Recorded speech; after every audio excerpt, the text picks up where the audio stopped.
Alrighty, we are going to go ahead and get started in class this evening. If you want to go ahead and open your Bibles to Romans 1, we're going to begin in Romans 1 tonight here in just a couple of minutes. This class tonight is going to walk through. It's great to hear those pages turning. I love that noise. That is the sound of a Bible study right there, and I love that. We continue our study in Romans tonight, and I think like one thing that has been so, I don't know, maybe you felt this. We are in like the first chapter still. We've been in Romans for 2 weeks. We are just 17 verses into this book so far. And so far what we've seen is that Paul is, up to this point, laying the groundwork for this letter. And so I think sometimes when we sit here and it's like, oh, here's an introduction, here's like the beginning, it's good to hear this stuff, and then they'll get into it later on. What Paul is doing in this moment is he's sitting here and he's walking through this groundwork so that the readers of this book can have a complete understanding of what he's trying to communicate. I think sometimes we'll sit here and we read it and we're going to talk about how this feeds into the verse 18 later, but we read this verse 16, this big moment, for I am not ashamed of the gospel, for it is the power of God for salvation to everyone who believes. And we sit there and we're like, yes, the gospel is power for everyone who believes. And it's this really feel-good moment. But what I think is so interesting is he is not just sitting here and giving this feel-good message in this book. This book is going to be filled with a lot of really, really tough things. And he's presenting a comprehensive picture of God's character right here at the beginning of the book that's going to help us kind of grasp who he is. And last week, we really spent a lot of time on that idea of not ashamed of the gospel. And we talked a lot about how God is so good, if you guys remember this, and the wonderful nature of God and how he saved us. And we already read this, but the fact that he sits there and says, hey, the gospel is the power of God for salvation. And we spent a lot of time the love of God is so amazing that he is willing to offer that to us. And if I were to sit there, and Kyle's brought this up recently, if I were to sit there and I were to be God is what? I think our reaction naturally is going to be when I'm talking about characteristics of God, I'm going to sit there and I'm going to think about love. I'm going to think about goodness. Are there any other characteristics of God that come to mind immediately? Just, yes, that's so good. He's a just God. Any other characteristics of God that we think about? Joy, yes. So we sit there and we have all these positive, God is so good, God is so loving, and we spend a lot of time talking about those things. And I think when I see Instagram Reels, I don't know if you guys are on that side of Instagram Reels or TikTok, where it's a lot of really positive, spiritual, uplifting things. And it's yes, absolutely. And we spend, we sing songs blessed be the name of the Lord. That's one of my favorites. You guys have probably picked up on that. Or how great is our God. That's a really beautiful song in general. And we look at the personality of God, and we're here's the personality of God, and we identify him as this really good and loving God. And a lot of times we sit there and we take God and we put him in two categories. Because if I were to be hey, tell me about the God that we read about in the Old Testament, maybe we'll sit there and think about him a little bit differently. It's well, that's the God that threw the plagues on Egypt. That's the God who Sodom and Gomorrah. And we sit there and we think about some of those things. And we're I feel God changed a little bit when Jesus came to earth, when in reality, God is the same that he's always been. And so tonight we get to sit here and talk through and I say we get to, Paul addresses this in the beginning of Romans, right next to the glory that God saves. He's going to sit here and walk through this other side of God that is often misunderstood or ignored in our culture. I bet very few people who are hey, you know what we talk about a lot? Is the wrath of God. That's like a real topic that we love to discuss. And I have this like thought, I was thinking about this because I don't talk about it a lot. Why do you think we shy away? We'll open this up to the room for right now. Why do you think we shy away from the topic of the wrath of God, like in discussion times? Any thoughts? Yeah. Because it's scary. And it's meant to be because like he wants us to make sure that we follow his path, but it's scary and that keeps us from wanting to talk about it. Okay, I think that's really accurate. It's a scary idea. Any other thoughts? Yeah. I think maybe because when you talk about God's wrath, it may be hard to talk about it without admitting that we're deserving of it. And that's a hard fact to face. Ooh, interesting. That's so good. Yeah, it's hard to talk about. It's like, I'm probably deserving of his wrath. We're going to get into a little bit more on that as we go through class, and honestly, the fear of it as well. Any other things you guys want to throw out why we maybe don't talk about the wrath of God? Okay, I think you guys just did a great job at kind of wrapping that up. I think we really struggle to talk about the wrath of God sometimes, and maybe it's because we kind of misunderstand what the wrath of God is. Hollis, you brought up it's really scary. It is. Violet, you brought up it's like, we might be deserving of it. And like that idea is like, I don't really understand why God has wrath. Like why would a just God have wrath towards anybody? Maybe we think about the wrath of God and we're like, if God has wrath, does that make him less perfect? I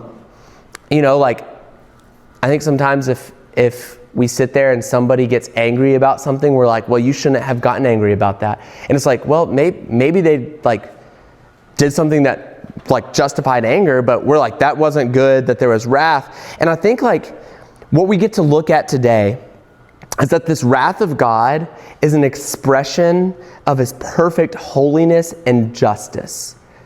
His perfect holiness and justice. And I think we see that as we study it today. And I think we'll walk away from here. My hope and prayer is that we walk away from here and we're like, oh, the wrath of God makes him a way better God than if he was just if all his personality was loving and kind, if that makes sense. There needs to be the wrath. Okay, let's get into it. So we're in Romans 1.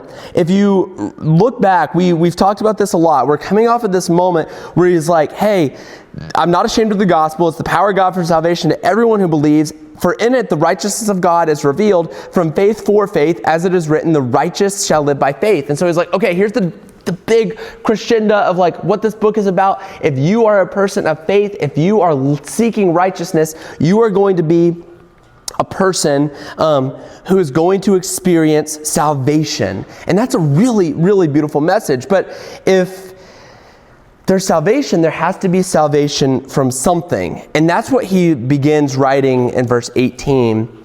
It says, for the wrath of God is revealed from heaven against all ungodliness and unrighteousness of men who by their unrighteousness suppress the truth. Talk about a loaded verse, okay? There is so much in this verse. He introduces this idea of the wrath of God and this reality of the wrath of God in a way that Hollis, you said this is scary. I think that this is scary.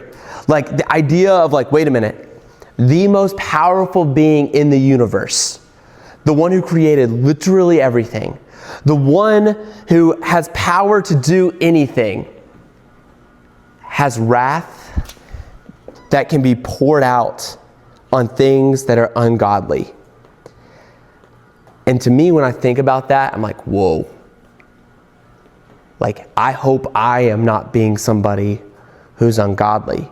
I think this idea of wrath is scary, but I want us to look at what wrath really means, because sometimes I hear the word wrath and I imagine you don't have to answer this out loud, but do your parents ever get really mad at you and you're like, I don't feel like I did anything wrong? Do you ever experience this? I maybe I've shared this story before, but I remember as a kid, I was 4, and Like, I thought my mom gave me permission to go to the neighbor's house. Have I shared this story? Maybe. I thought my mom gave me permission to go to the neighbor's house and ride my bike over to the neighbor's house and like be with the other kids.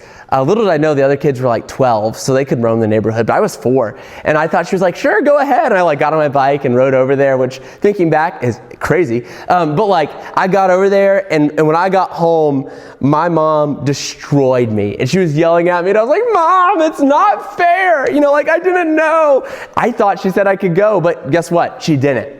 And I had misheard her and taken my own mindset with me, and I got in big trouble for it. My mom had wrath towards me in that moment. Why? Because I had done something that was breaking her rule that was like a good rule, right? The idea of wrath is a strong, vengeful anger or indignation against something unjust, unworthy, or evil. Now, what you're going to notice about this is that this idea of wrath is not one that's like, I'm mad because I want to be mad, or like mad for no reason. This idea of wrath is this like, I'm going to get vengeance for something because of evil that was done. And when I sit here and apply that definition of wrath to this personality of God, to the wrath of God, I start to realize, wait a minute, maybe thinking about the wrath of God is not like, oh, this is a character flaw in God. For me, I start to think, okay, the wrath of God is a righteous response, like the right response to evil in this world that is all around us, like people who are constantly doing the wrong thing. What I want us to do is look at how this isn't a new concept and how this is something that like has been a part of God's personality in the past. It was a part of his personality when Jesus was God on earth, and it was a part of his personality after the Bible is written as well. So let's open our Bibles. We're coming back to Romans 1, so keep a finger there. But let's go to Deuteronomy 29. Deuteronomy 29. It's in the Old Testament, way back towards the beginning, right before Joshua. Deuteronomy chapter 29. And you're going to see in Deuteronomy chapter 9, God is talking about the Israelites. And he's saying that they are going to be put out, and his wrath is going to be poured out on them. Check this out, starting in verse 22. This is pretty neat right here. I think you guys will enjoy. It says, in the next generation, your children who rise up after you, and the foreigner who comes from far land, will say, when they see the afflictions of the land and the sickness with which the Lord has made it sick, the whole land burned out with brimstone and salt, nothing sown and nothing growing, where no plant can sprout, and overthrow like that of Sodom and Gomorrah, Admah and Zeboim, which the Lord overthrew in his anger is, hear this last part, which the Lord overthrew in his anger and wrath. Now, okay, why did God do this? Is this fair? Verse 24. All the nations will say, why has the Lord done thus to the land? What caused the heat of this great anger? Then the people will say, and this is key, okay? Listen to this. It is because they abandoned the covenant of the Lord, the God of their fathers, which he made with them when he brought them out of the land of Egypt. Verse 26 is a big deal too. And went and served other gods and worshiped them, gods whom they had not known and whom he had not allotted to them. Therefore, the anger of the Lord was kindled against this land, bringing upon it all the curses written in this book. And the Lord uprooted them from their land in anger and fury and great wrath, and cast them into another land as they are to this day. What's the reason in Deuteronomy chapter 9 that the Lord has this wrath? Well, it's because his people broke their covenant with God. And they went and they served other gods. And so for God to pour out his wrath on them, was it a situation where he was like, I'm just going to pour out my wrath on you because I don't like you? No. He sat there and made a covenant with them and said, hey, I will do everything for you. I will stand there by your side. I will guide you through the tough times. I will free you from bondage. I will do everything for you. Just walk with me. And they said, we don't want to walk with you, God. And he said, well, I don't have an option but to let people come in and destroy you. My wrath is going to destroy you. In that moment, his anger was a just response. They had broken the covenant. Look at John chapter 2. I know we're jumping all the way to the New Testament here. But John chapter 2 is going to see Jesus on earth when Jesus is rocking and rolling early in his ministry. And he's going to walk into the temple, and we're going to see him have some wrath and anger towards the situation. Check this out, okay? This is cool. So obviously, Jesus comes to earth. He is God in the flesh. So this is, once again, a part of the personality of God. Look at verse 13 through 17. The Passover of the Jews was at hand, and Jesus went up to Jerusalem. In the temple, he found those who were selling oxen and sheep and pigeons and the money changers sitting there, and making a whip of cords. He drove them out of the temple with the sheep and oxen, and he poured out the coins of the money changers and overturned their tables, and he sold those who sold the pigeons. Take these things away, and said, take these things away. Do not make my Father's house a house of trade. His disciples remembered that what was written, zeal for your house will consume me. Okay, this is weird. Jesus, you walk into the temple and you're driving out the sheep with a whip. I imagine Indiana Jones. I've never seen those movies, but I've seen the show at Hollywood Studios where it's he's over there driving the people out. Anyways, so you imagine, it's Jesus, was this fair? Well, and I think I mentioned this before, but as a reminder, if you don't remember this, what was happening in the temple was there were these people who were sitting inside the temple courts, and families would come to offer their sacrifices to God. So they'd walk in with their sheep and their pigeons, and they'd be ready to fulfill the law that God had put before them. And the people who were selling the sheep in the courts would look at them and say, oh no, that sheep is not good. God will not accept that sacrifice. Here are good sheep. Buy one of our sheep. And you know how when you go to sporting events outside of Mercedes-Benz Stadium, or a theme park, how all the food is elevated in price. You know what I'm talking about? You know why they can do that? Because they're the only business in town. And these people are sitting there in the temple, and they way overcharge for these sheep and pigeons. So people are just forking out these big dollars to make their sacrifices worthy. And all these people sitting there in the temple are raking in the cash. Guess what they did with the sheep that the people didn't need anymore? They resold them as good sheep. And so they're just sitting here doing this evil, getting rich off these people, just lying to them. So when Jesus comes in and has wrath, is that wrath a negative thing? No, not at all.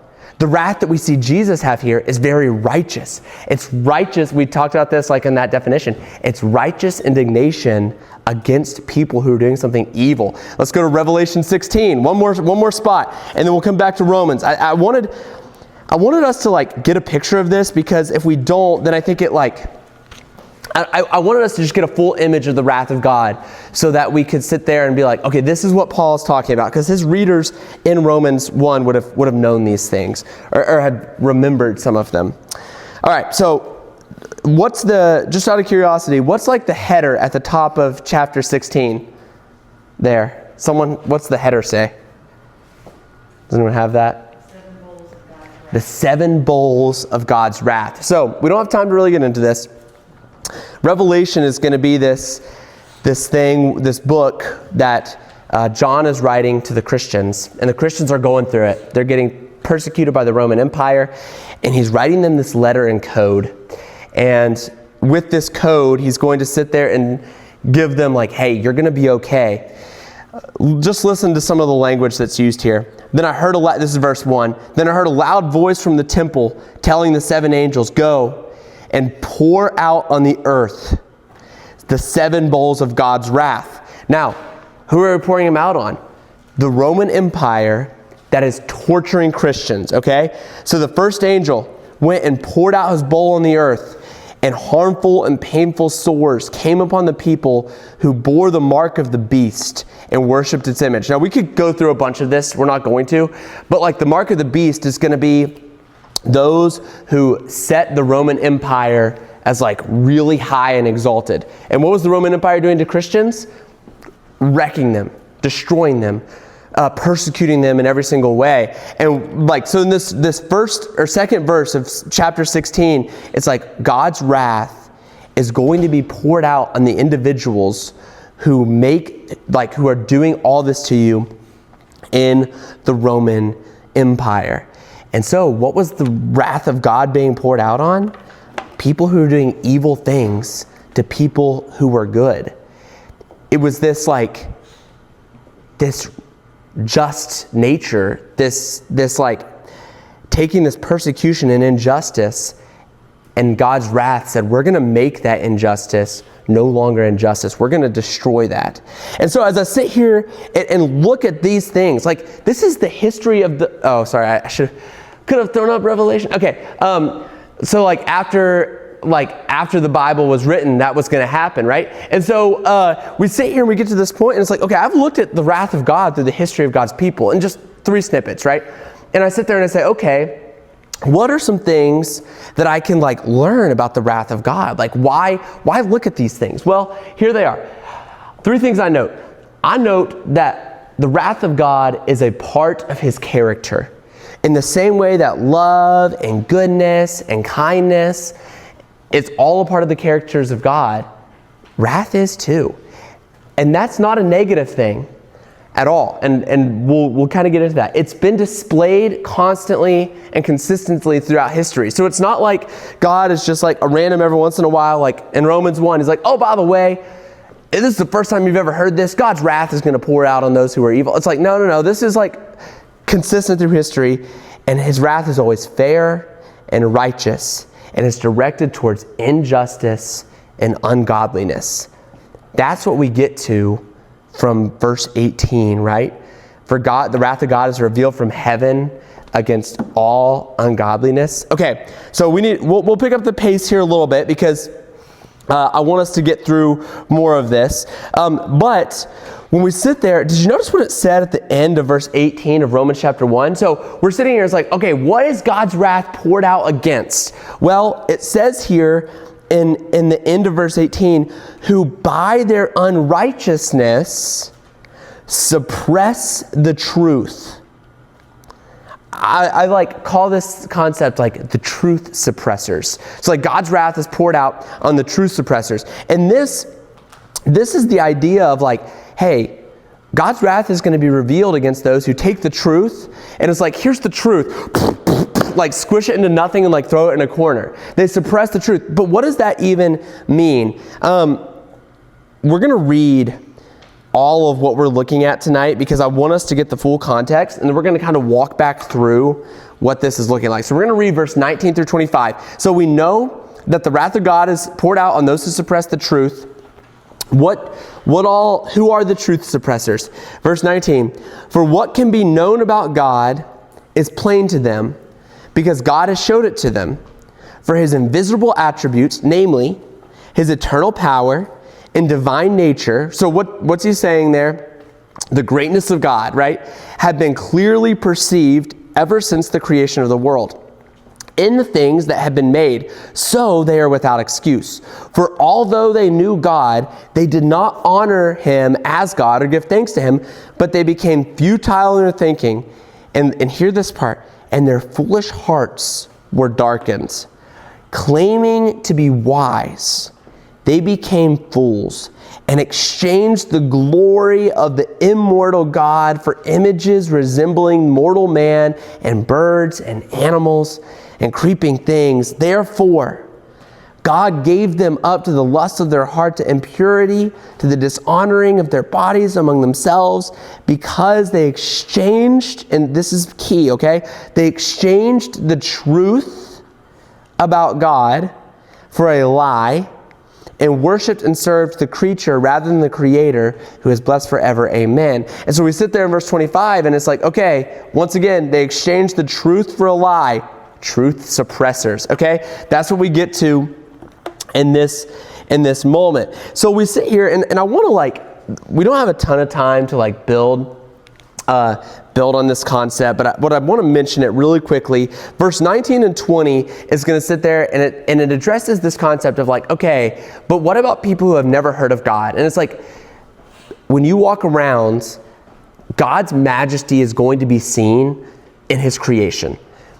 In the creation of humans, in the creation of the world.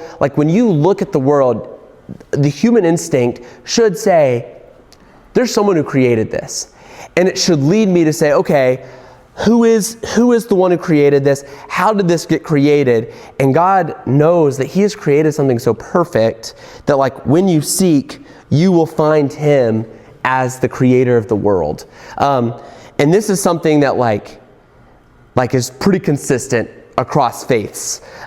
It's like, hey, God created the world, you will find him as the creator. And so that is what he says there about this. Like, people who might have to experience the wrath of God should be able to see him, because what can be known about God is plain to them, according to verse 19. Okay, so we hit that way too quick, but we needed to keep on moving through this.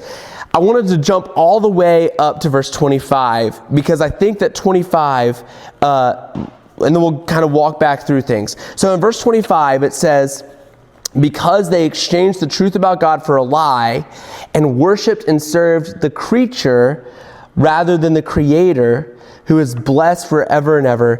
Amen. Now, the Greek word for creature is better translated as like created things. And so like when I hear creature, I like think about like Harry Potter, right? There's creature in Harry Potter, you know, like there he is, the house elf. I think about like weird like animals. I think about like mice and rodents. I'm like, who would worship mice and rodents? So it's better translated as created things. And so this is the idea of like, okay, the Creator created all these incredible things that you can see. He created humans, he created the mountains, he created the ocean, he created the sunsets, he created the skies, the stars, he created all of that. And for some reason, human beings are like, actually, you know what? You know that like little thing that humans created? I think we should worship that instead. Like, like you look back in like the history of the Bible, or just like the history of humankind, right? With all like the Greek gods and goddesses. It's like, hey, you know what? We created this statue, like worship it, like let's go. And they worship that. And it's like, well, that doesn't make a lot of sense. You're going to worship something that's created? Like humans made that, but God made the humans. And God made the entire world that gives you everything that you could ever imagine. And so like, wouldn't it make sense to worship something less than? And so this is like, it starts to develop this idea of saying, okay, for some reason, human minds take the truth of God and worship something that's a lie. And that's what I think you see in verse 22, where it says, claiming to be wise, they became fools. It's like this idea of saying, okay, look, here's the deal. We see all these amazing things God has done. They're so cool. And what we're going to do is we're going to ignore all of them, because they, like, who God is and who God wants us to be is not something I want. And so I don't think God's right. And I know he created the world, and I know he was around before the creation of the world, and I know he'll be around forever, but like, he's not a wise guy. So I'm just going to sit there and do what I want. And when I do that, like, I'll be good to go. And like, when we say that like that, we're like, that's dumb. That's ridiculous on face value. It's verse 22. If I think I'm wise, I've become a fool in like the grand scheme of things. But I think, and here's where I think like we need to like dwell for a little bit tonight, is I think a lot of times we can acknowledge this is dumb when we're sitting here in like a class setting like this, right? But when it comes to the real world, and I sit there and have a chance to like worship God or put myself first, or like live for God or live for self, I might sit there and say my desires are more important than what God said is right. And I sit there and think about like, how do I rationalize this in my choices? Like, do I ever sit there and it's like, oh, I can rationalize. I know this is a gossip situation. I know God says not to gossip, but I think God doesn't understand that this friend needs to gossip about this so they can feel like they fit in. Like, we need to talk trash about this person so that I can connect with them. That makes sense. I can rationalize that. God probably doesn't really understand this situation. Claiming to be wise, we become fools. Or maybe it's like, oh, my teacher is just garbage and they don't really teach me anything. So like, why wouldn't I cheat on the test? I know that cheating is essentially lying, but like God doesn't care because he knows that teacher's garbage. And I don't think he would care if I break his law in this instance right here because it's unfair. Or maybe it's like, oh, all my friends are like doing all sorts of sexual things. Like, I don't know that God really cares. Like, I'm a teenager and my hormones are crazy. God gets that. So like, I'm just going to go ahead and participate in these things because God created me this way. And he, I know he says not to, but who cares? When we start rationalizing sin, we are getting to that point where it's the wisdom of man that's brought up here. These are his desires overriding the truth of God. And when we do this, when we sit here and override the truth of God with like what I want instead, we're sitting there taking the truth of God and just like crushing it, saying, I don't think that you really know, and throwing it in a corner. And what's scary about this is when I rationalize sin and suppress the truth, I become a truth suppressor. And what does it say in verse 18? That those who suppress the truth are going to face the wrath of God. Okay, we need to stop here tonight. What we're going to do, I want to close with one concept. We're going to look at God gave them up next week because it builds right into what we're doing. I want us to remember this, though, as we go into SEAL teams. We talked about the good news last week and how exciting it is. There's not good news unless there's bad news. And the bad news is that the wrath of God is going to destroy all that's unrighteous. The good news is that he saves me from that wrath. I think sometimes we sit there and we think we're being saved from Satan or we're being saved from our own desires. And I want us to remember, like, what we're being saved from is the wrath of God. The gospel message is that we get to join with God forever instead of being separated from him. And so tonight, I want to remind us as we go to SEAL teams, and you get to have conversations about this, am I going to be a truth suppressor who endures the wrath of God? Or am I going to be somebody who's unashamed of the gospel and chooses to live with him forever? Once again, we'll get into this idea next week of God giving people up. The next section of Romans is really tough.